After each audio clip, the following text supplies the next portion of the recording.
Баршаңызға сәлем, сіздермен Нұр Сезім. Бүгін сіздерге өте жұмсақ, дәмі тіл үйіретін әрі жасалу жолы да оңай армяндық печенье гатаның жасалу жолын көрсетемін.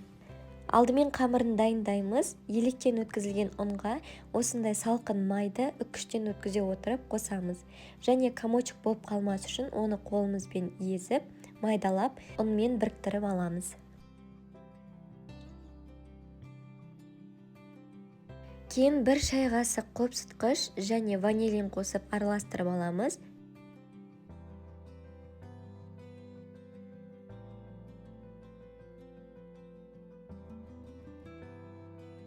Бөлек ыдысқа қаймақ пен жұмыртқаны қосып араластырып аламыз және осы қоспаны біздің құрғақ қоспаларға қоса отырып, жұмсақ қамыр илейтін боламыз.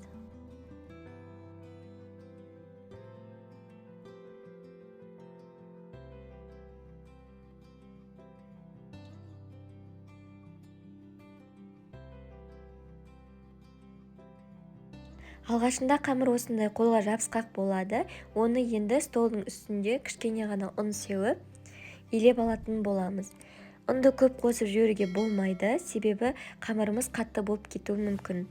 Және дайын қамырымызды екі бөлікке бөліп, әрқайсысын пищевой пленкаға салып, тоңазытқышқа 1-1,5 сағатқа жібереміз.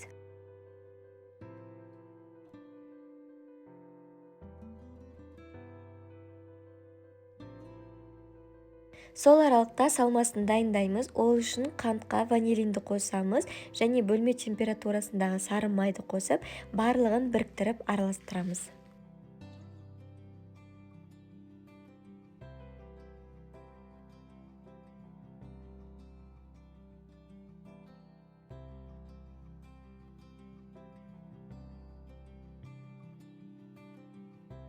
Кейін оған ұнды қосамыз және консистенция тура видеодағыдай болу керек, яғни қолға қысқан кезде ол формасын ұстап тұру керек және үгілмелі болу керек.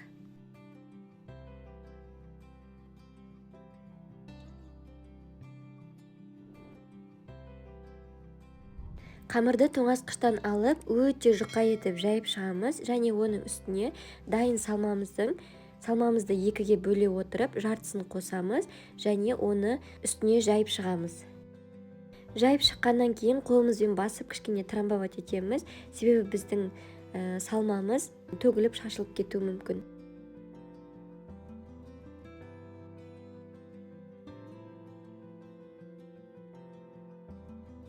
Кейін осылай төменнен бастап рулет қылып орап шығамыз. Орап болғаннан кейін үстінен оқтаумен бір жүргізіп шығамыз. Бұл біздің печеньеміздің формасы әдемі болып шығу үшін қажет. Үстіне жұмыртқаның сарысы мен сүтті араластыра отырып жағып шығамыз. Және видеода көрсетілгендей шанышқымен узорлар салып аламыз.